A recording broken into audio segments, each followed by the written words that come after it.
तो देखिए दोस्तों, ये लोग निकले हैं सफारी पे और सामने आ गया है शेर, और इस शेर का नाम ये लोग बता रहे हैं कि बाजीराव है। बाजीराव, कहीं ये आपको मस्तानी ना बना दे।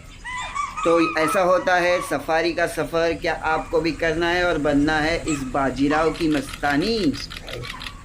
देखिए दोस्तों, ये तो चला, अब हम भी चलते हैं। वीडियो को लाइक शेयर एंड सब्सक्राइब ज़रूर कीजिए। मिलते हैं अगले वीडियो में। Thank you. इसी को दबाना।